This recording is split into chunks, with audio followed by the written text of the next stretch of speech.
কথাটা শুনে ভদ্রলোক এমন অট্টহাস্য করে উঠলেন যে কিছুক্ষণ থেকে যে কাঠবিড়ালিটাকে দেখেছিলাম আমাদের টেবিলের আশেপাশে নির্ভয়ে ঘোরাফেরা করছে, সেটা ল্যাজ উঁচিয়ে একটা দেবদারু গাছের গুড়ি বেয়ে শটান একেবারে মগডালে পৌঁছে গেল। Ghosts? You seriously believe in ghost?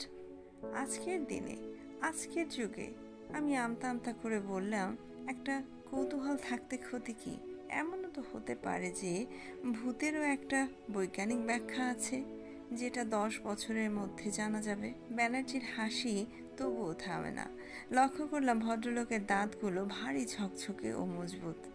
অনেক বলল, যাই হোক মিস্টার ব্যানার্জি, গোস্ট আর নো গোস্ট, এমন বাড়ি যদি একটা থেকেই থাকে, আর রঞ্জনের যদি একটা উদ্ভট খেয়াল থেকেই থাকে, একটা সন্ধ্যাবেলা ওকে নিয়ে খানিকটা সময়ের জন্য ওই বাড়িতে কাটিয়ে আসতে পারেন কি না সেটা বলুন। ও কলকাতা থেকে এসেছে, আমার গেস্ট।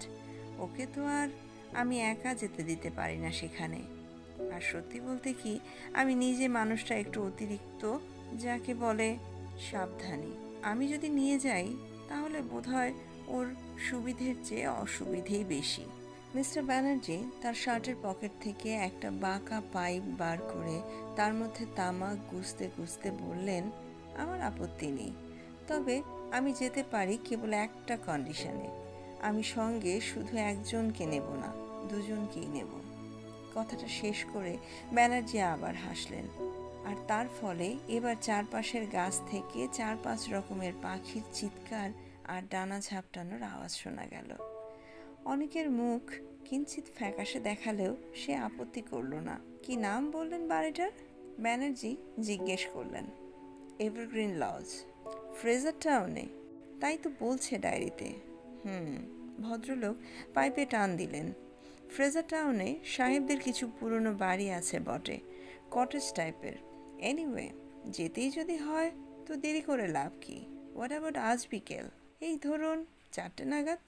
ইঞ্জিনিয়ার হলে কি হবে, মেজাজটা একেবারে পুরো দুস্তর মিলিটারি এবং সাহেবী। ঘড়ি ধরে 4টের সময় ঋষিকেশ ব্যানার্জি তার মরিস মাইনার গাড়িটি নিয়ে হাজির। গাড়িতে যখন উঠছি তখন ভদ্রলোক জিজ্ঞেস করলেন, সঙ্গে কি কি নিলেন? অনেক ফিরিস্তি দিল।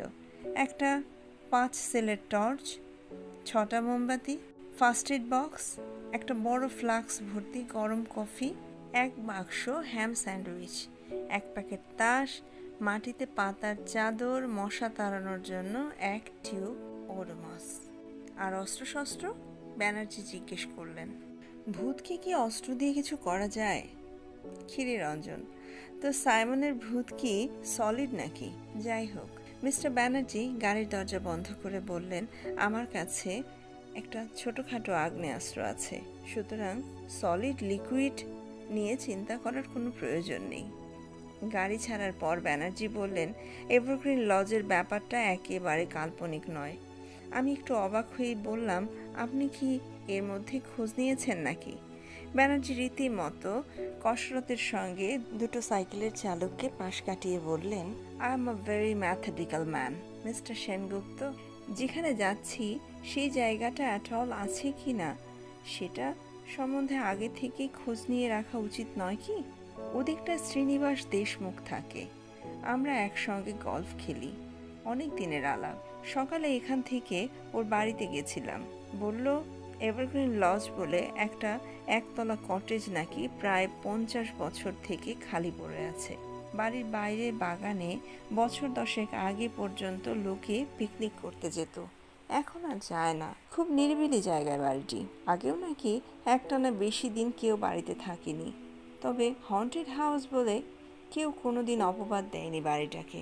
বাড়ির ফার্নিচার সব বহুদিন আগেই নিলাম হয়ে গেছে, আর কিছু নাকি কর্নেল মার্শালের বাড়িতে আছে, রিটায়ার্ড আর্মি অফিসার। তিনিও ফ্রেজার টাউনেই থাকতেন। সব শুনে টুনে বুঝেছেন মিস্টার সেনগুপ্ত? মনে হচ্ছে আমাদের এই পিকনিক জাতীয় কিছু একটা করে ফেরত আসতে হবে। অনিকেন্দ্র তাসটা এনে ভালোই করেছে।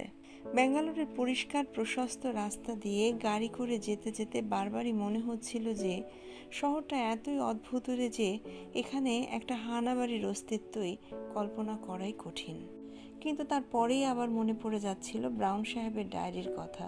লোকে নেহাত পাগল না হলে ডায়েরিতে আজগুবি কথা বানিয়ে লিখবে কেন? সাইমনের ভূত ব্রাউন নিজে দেখেছেন, একবার নয় অনেকবার। সে ভূত কি আমাদের জন্য একবার দেখা দেবে না? বিলেতে আমি যাইনি, কিন্তু বিলেতের কটেজের ছবি বইয়ের পাতায় ঢের দেখেছি। এভারগ্রিন লজের সামনে দাঁড়িয়ে মনে হলো সত্যিই যেন ইংল্যান্ডের কোনো গ্রামাঞ্চলের একটা পুরনো পরিত্যক্ত বাড়ির সামনে এসে পড়েছি। কটেজের সামনেই ছিল বাগান, সেখানে ফুলের কেয়ারির বদলে এখন শুধু ঘাস আর আগাছা। একটা ছোট্ট কাঠের গেট দিয়ে বাগানে ঢুকতে হয়। সেই গেটের গায়ে একটা ফলকে খোদাই করে এখনো লেখা রয়েছে বাড়ির নামটা। তবে হয়তো কোনো চড়ুই ভাতির দলেরই কেউ রসিকতা করে এভারগ্রিন কথাটার আগে একটা এন জুড়ে দিয়ে সেটাকে নেভারগ্রিন করে দিয়েছে।